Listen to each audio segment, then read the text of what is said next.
Olá, seguidor do Olhar do Vale, estamos de volta com mais um programa Anderson Vieira. E o assunto hoje é a cidade de Guabiruba, principalmente quanto à atuação do Legislativo guabirubense, após a nossa vinheta.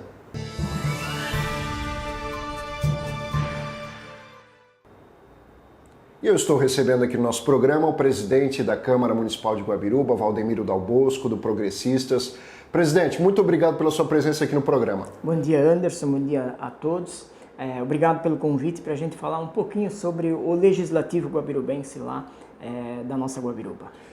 Falando nisso, nós estamos aí prestes a completar aí mais um semestre, né, da atuação do Legislativo. Qual é a avaliação que o senhor faz do trabalho legislativo até esse momento? A avaliação, sem dúvida nenhuma, é positiva. Naquilo que compete ao Legislativo, que é legislar, fiscalizar, ser o elo, o porta-voz da comunidade, das demandas da comunidade junto ao Executivo.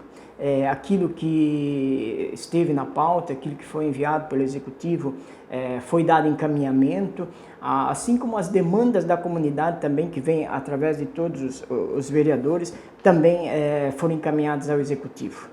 O senhor, como presidente da casa, né, sente que a condução do trabalho ela foi a contento? O senhor esperava mais dos seus pares? Qual é a avaliação que o senhor faz nesse sentido? Quanto aos colegas vereadores, 100%, nenhuma reclamação, todos com participação naquilo que a Câmara promove, nas sessões itinerantes, nas audiências, enfim, naquilo que no dia a dia que faz parte do Legislativo, 100% de participação, não tem essa questão de situação, oposição, somos todos legislativos, sempre na busca do melhor projeto de lei, nas discussões dos projetos de lei, nas comissões, enfim, sempre buscando o melhor texto, a melhor lei, para que possa melhor atender a comunidade.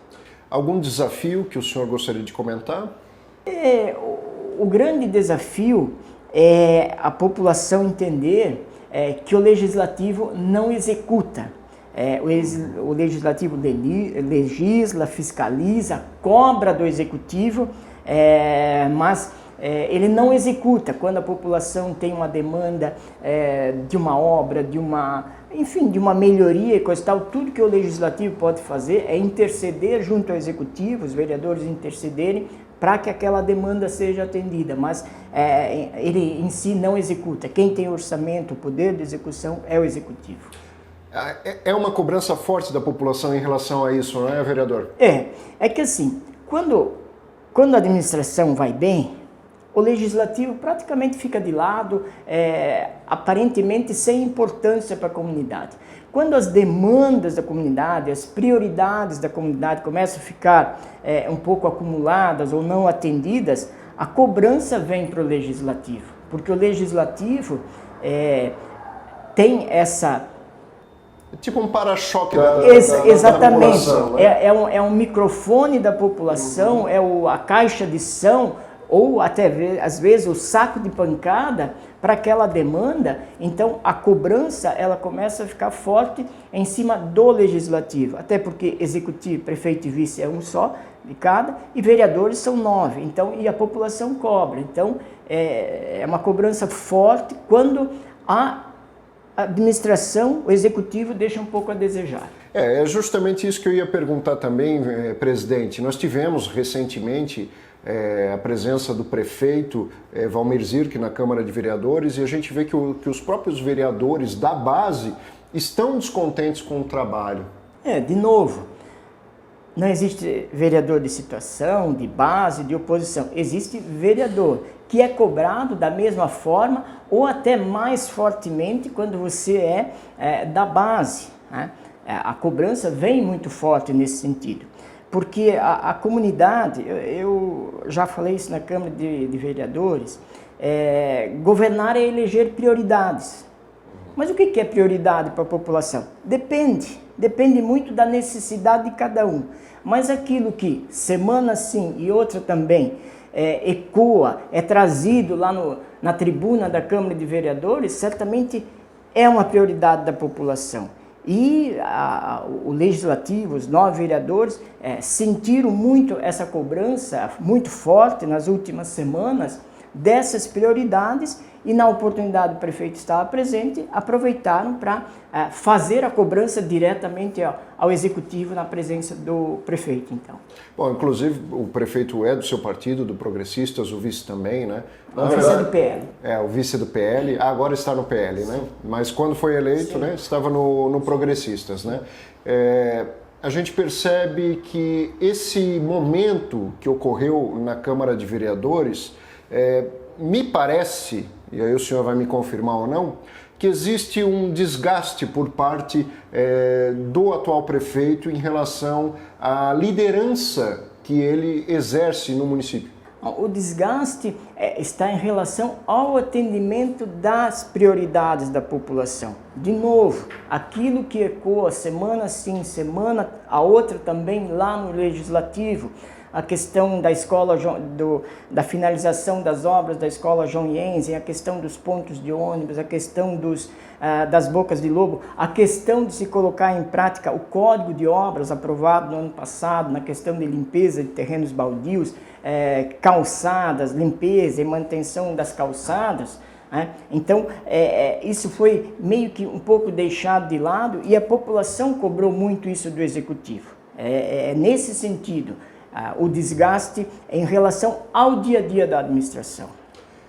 Bom, falando em eleições, né, o senhor já vem aos 4 cantos aí anunciando que não será candidato a vereador, né? E baseado nisso, e aí existem várias pessoas que dão como certa a sua candidatura a prefeito nas eleições. Estamos muito longe ainda do período eleitoral. O fato é que o Legislativo guabirubense ele teve uma renovação muito forte na última eleição.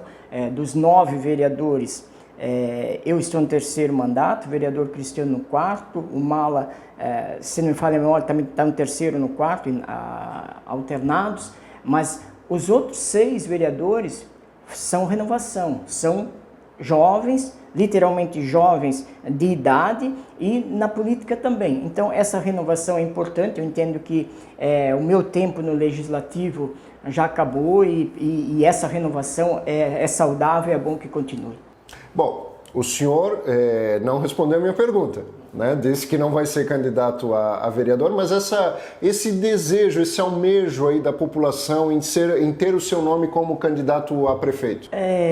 O progressista, como bem colocou o vereador Cristiano em outro momento, de 2000 para cá, ele é renovação constante. De 2000 para cá, nós tivemos 5 nomes candidatos a prefeito. Nós tivemos Guido Antônio Corman, depois nós tivemos Valério Gomes, nós tivemos falecido José Leopoldo Rigg, nós tivemos Matias Kohler e Valmir Zirk. Então, a renovação é muito grande, o partido dispõe do nome do Zirk à reeleição, certamente, tem o nome do ex-prefeito Matias, tem o nome dos 5 vereadores e repito, é muito cedo, nós temos muito trabalho ainda para fazer na administração, no legislativo, antes de pensarmos nas próximas eleições. Mas o senhor tem desejo ou não tem? Não, o momento político atual, ele vai, o que ele faz? Ele vai começar a excluir os bons nomes em função disso tudo que está acontecendo. Você perde a vontade de continuar na vida política justamente pela insegurança, a insegurança das decisões judiciais, a insegurança dentro dos tribunais de contas, que você faz uma consulta, ora diz que pode e dependendo do conselheiro que vai julgar o seu caso, você vai ser condenado. É muito complicado esse aspecto hoje em dia da vida pública, você assumir cargos na vida pública em função dessa insegurança jurídica, de tribunal de contas, de ministério público que muitas vezes impõe, mesmo que não esteja no seu programa de governo, que não esteja no seu orçamento, mas impõe Claro, impõe em função de alguma legislação que existe, é muito complicado. A sua fala é de estar desgostoso com a política ou ainda de estar ainda no meio? Porque eu entendo o seguinte, e muitas pessoas falam isso, que a política é uma porta só, a de entrada. Uma vez que você entrou, é bem difícil de sair, até porque é como se fosse um vício positivo, digamos, estar na política. Essa sua fala demonstra uma insatisfação, um desgosto pela política, ou apenas assim, é uma cautela em função da insegurança jurídica, mas estamos aí para continuar? É um desgosto com a questão política, e nós temos um ingrediente muito preocupante na nossa cidade. Eu recentemente fiz um levantamento, mostrei isso na Câmara de Vereadores, quando eu fiz um levantamento com 26 municípios, sendo os 14 da ANVE, da qual o grupo faz parte, Nova Trento, Tijucas, Canelinha, São João Batista, que estão aqui ao nosso lado, Itajaí, Navegantes, Ilhota, Luiz Alves, que também estão aqui ao nosso lado. Enfim, eu peguei o orçamento desses 26 municípios, dividi pela população, e o orçamento de Guabiruba, ele é o terceiro pior dos 26. Ele só perde para Canelinha e São João Batista.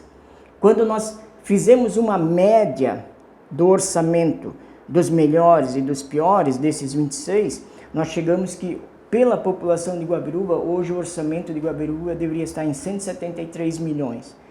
Talvez, a previsão é 116 milhões, não sabemos se vai se confirmar essa receita.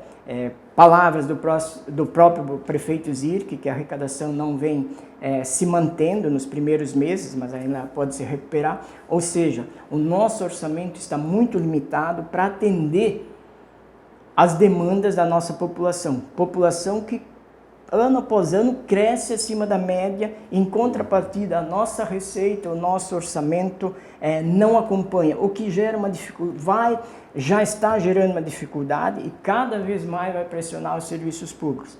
Tem projeto já lá na Câmara para aprovação para contratação de professor não habilitado, a questão dos médicos nos postos de saúde, que há um rodízio muito grande por questões salariais, ou seja, vai pressionar muito o mínimo de atendimento da população, o nosso orçamento.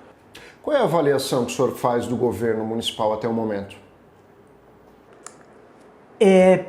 Poderia ser melhor.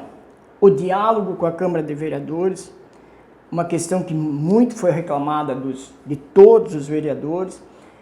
Nós temos 8 ou 9 requerimentos aprovados pela Câmara, por unanimidade, nenhum deles foi respondido. A questão das aquisições dos terrenos por decreto, a exceção... O senhor fala do parque, né?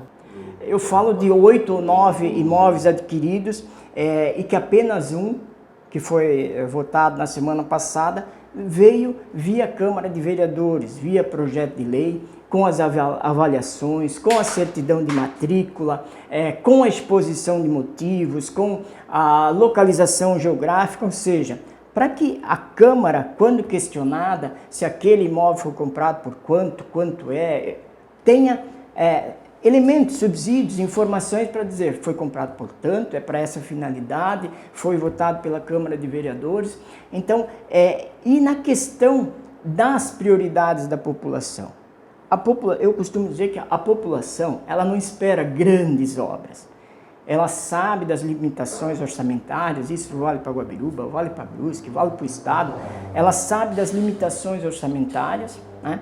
Mas ela quer ver as básicas, as prioridades básicas atendidas, que muitas vezes são infinitamente mais baratas, mais simples do que grandes obras. Foi uma decisão arbitrária, então? Foi uma decisão individual, porque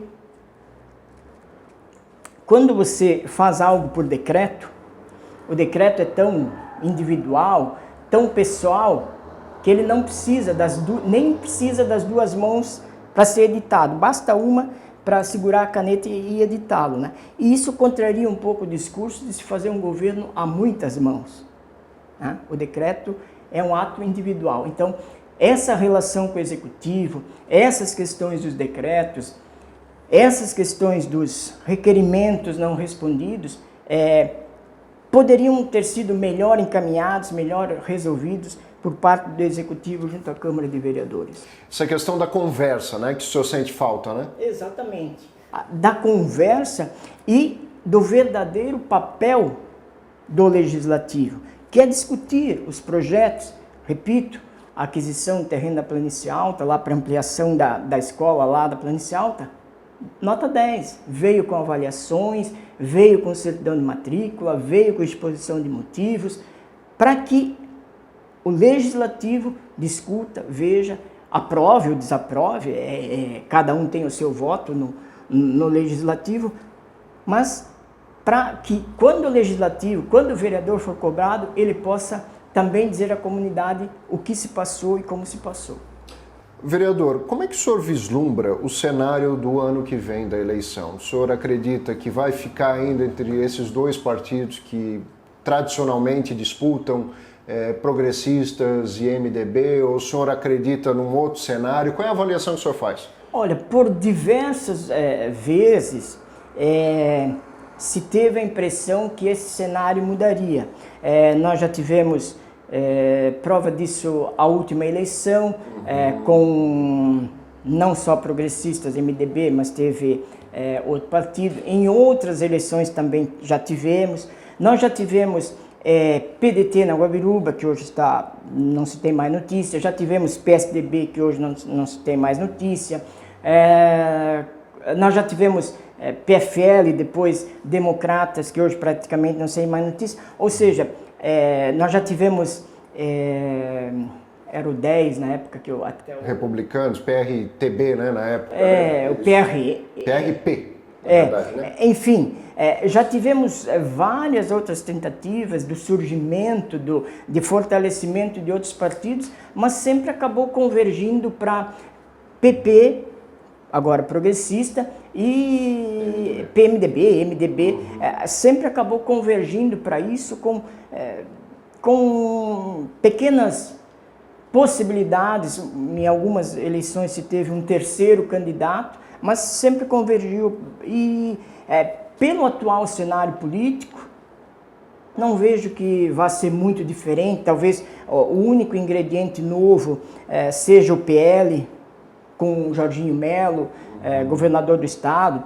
O partido está estruturado lá e coisa e tal, mas no que se vislumbra é que vai continuar nesse bipartido, ou bidisputa, assim, porque já se tentou e não prosperaram. De qualquer forma, o PL está muito próximo de progressistas. A prova disso é que o próprio vice-prefeito é do PL. Sim, exatamente. Então, o PL está se estruturando, tem o governo do estado e há um compromisso muito forte, politicamente falando, do governador Jorginho Melo de fazer muitos prefeitos em Santa Catarina. Então, é o único ingrediente novo que se vislumbra em termos de partidos, a não ser progressista e MDB.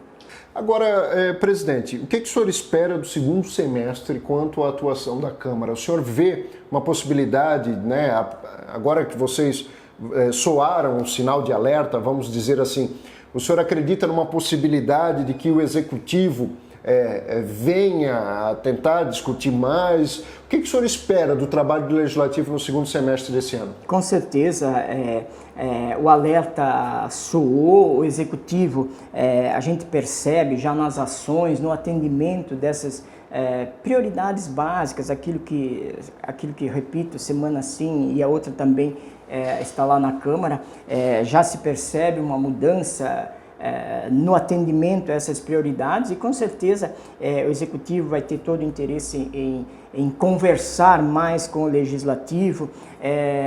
Já tem conversas, já vai vir no próximo dia 16 o diretor de trânsito, o Euler, para responder a a um dos requerimentos que questionava o trânsito de Guabiruba, pontos de acidentes, medidas para melhoria do trânsito, questão de travessias elevadas, enfim, já está agendado para ele dia 16, antes do início da sessão regulamentar ordinária, né, para discutir isso. Então já é sinal que o Executivo está disposto a dialogar com a Câmara de Vereadores, e é o que a gente espera. O Executivo, ele precisa entender que o Legislativo, o vereador, ele foi de casa em casa, ele pediu o voto, e ele é o representante da comunidade, e se ele está pedindo, replicando aquilo que a comunidade cobra dele, que é o atendimento às suas prioridades. Algum projeto em especial que deve entrar nesse segundo semestre? Aparentemente não há nada muito diferente daquilo que se prevê do dia a dia, do básico, até porque a questão do plano diretor em Guabiruba já está resolvida, talvez alguma alteração no plano de cargos e salários, vai depender do Executivo, mas assim, a princípio não há nenhuma grande novidade em termos de projetos. Nós já definimos a questão das APPs, dos recursos de APP, no que mais poderia impactar a vida da cidade está já contemplado. O Código de Obras, que foi por muito tempo cobrado, discutido, foi votado no ano passado, e agora o Executivo está começando a colocar em prática. Então o senhor prevê aí um segundo semestre tranquilo? Tranquilo no que diz respeito a grandes projetos, mas a cobrança, à medida que o tempo vai passando, se a administração não corresponder às expectativas da comunidade, a cobrança ela será forte. E nós temos o ingrediente da arrecadação, né? Já falei o quanto o nosso orçamento é apertado para atender essa demanda, e se essa receita que se espera de 116 milhões, que é o orçamento previsto para 2023, seguramente a comunidade vai cobrar muito mais ainda do Legislativo, do Executivo, porque essa questão da receita, ela impacta de maneira gigantesca em obras, em melhorias de atendimento, de serviços públicos, de uma forma muito grande. Porém, a mensagem ficou clara para o Executivo que ninguém vai passar pano para ações do Executivo. Se não for realizado, os vereadores, tanto sejam de situação, a oposição nem se fala, mas principalmente os de situação, também vão fazer a cobrança. Todos vão continuar fazendo a cobrança à medida que eles são cobrados pela população, né? Não é uma questão individual de cada vereador, achando que é porque quer ser candidato, ou isso e aquilo. É uma cobrança, é um repasse da cobrança que ele tem na comunidade. Claro que isso acontece mais em cidades pequenas, mas o vereador vai na padaria, vereador vai no supermercado, vereador vai na festa da comunidade, vereador vai muito em grupos de idosos. Eu sou um exemplo disso, vou muito em grupos de idosos, né? E aí a cobrança é muito grande, principalmente na questão da saúde, obviamente, pelo público ser um público de mais idade, que necessita mais dessas coisas. Então, a cobrança, à medida que a população ela não se sente atendida naquilo que é mais prioritário, mais básico, ela vai continuar cobrando os vereadores e, consequentemente, eles vão repassar essa cobrança ao Executivo. Porque, de novo, quem executa, quem faz, quem pode fazer é quem tem orçamento, que é o Executivo. Presidente do Legislativo Guabirubense, Valdemiro Dal Bosco, muito obrigado pela sua presença aqui no nosso programa. Eu que agradeço o convite, a oportunidade de falarmos sobre o Legislativo Guabirubense, e estamos sempre dispostos a novas conversas. Conversamos com o presidente da Câmara Municipal de Vereadores de Guabiruba, vereador Valdemiro Dal Bosco, do Progressistas. A gente vai ficando por aqui nessa edição do programa Anderson Vieira. Voltaremos na semana que vem para mais um programa inédito. Um grande abraço a você, uma boa quinta-feira.